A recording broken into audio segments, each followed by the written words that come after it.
One fine evening a young princess put on her bonnet and clogs, and went out to take a walk by herself in a wood, and when she came to a cool spring of water that rose in the midst of it, she sat herself down to rest awhile.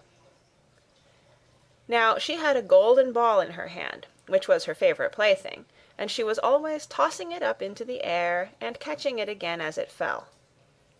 After a time she threw it up so high that she missed catching it as it fell, and the ball bounded away, and rolled along upon the ground, till at last it fell down into the spring. The princess looked into the spring after her ball, but it was very deep, so deep that she could not see the bottom of it. Then she began to bewail her loss, and said, "Alas! if I could only get my ball again, I would give all my fine clothes and jewels, and everything that I have in the world." Whilst she was speaking, a frog put its head out of the water, and said, "Princess, why do you weep so bitterly?" "Alas!" said she, "what can you do for me, you nasty frog? My golden ball has fallen into the spring." The frog said, "I want not your pearls and jewels and fine clothes, but if you will love me and let me live with you and eat from your golden plate and sleep upon your bed, I will bring you your ball again." "What nonsense!" thought the princess. "The silly frog is talking. He can never even get out of the spring to visit me, though he may be able to get my ball for me, and therefore I will tell him he shall have what he asks."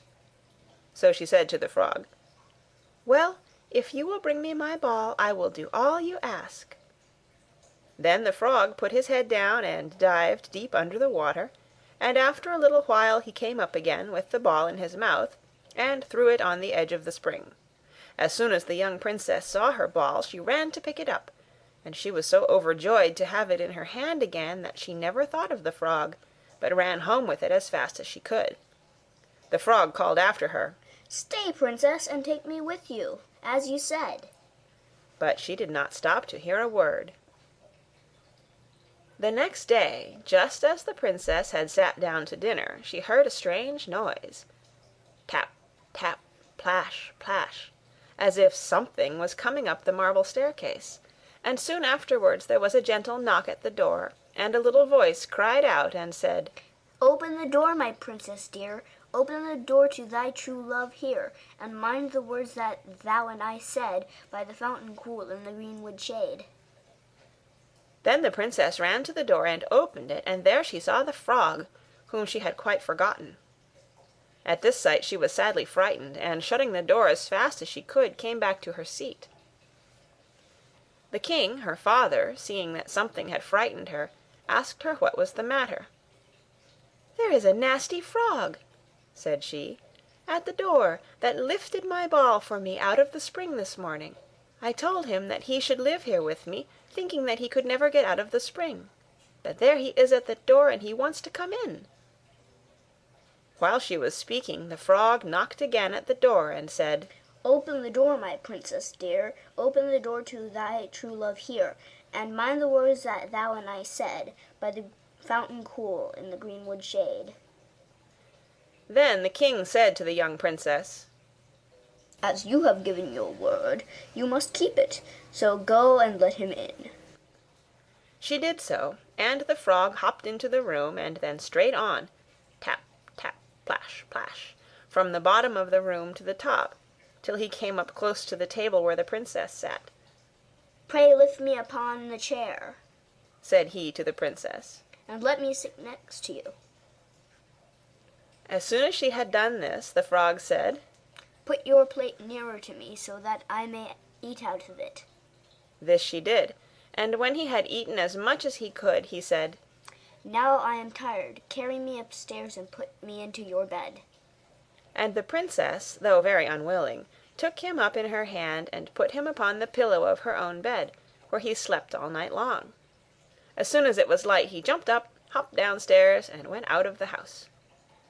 "Now then," thought the princess, "at last he is gone, and I shall be troubled with him no more." But she was mistaken, for when night came again she heard the same tapping at the door, and the frog came once more and said, "Open the door, my princess dear, Open the door to thy true love here, and mind the words that thou and I said by the fountain cool in the greenwood shade."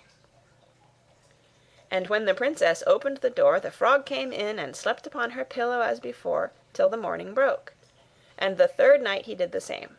But when the princess awoke on the following morning, she was astonished to see, instead of the frog, a handsome prince, gazing at her with the most beautiful eyes she had ever seen, and standing at the head of her bed.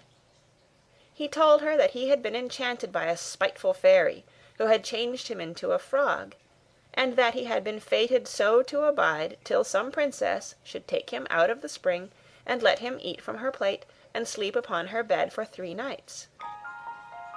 "You," said the prince, "have broken this cruel charm, and now I have nothing to wish for but that you should come with me to my father's kingdom, where I will marry you and love you as long as you live."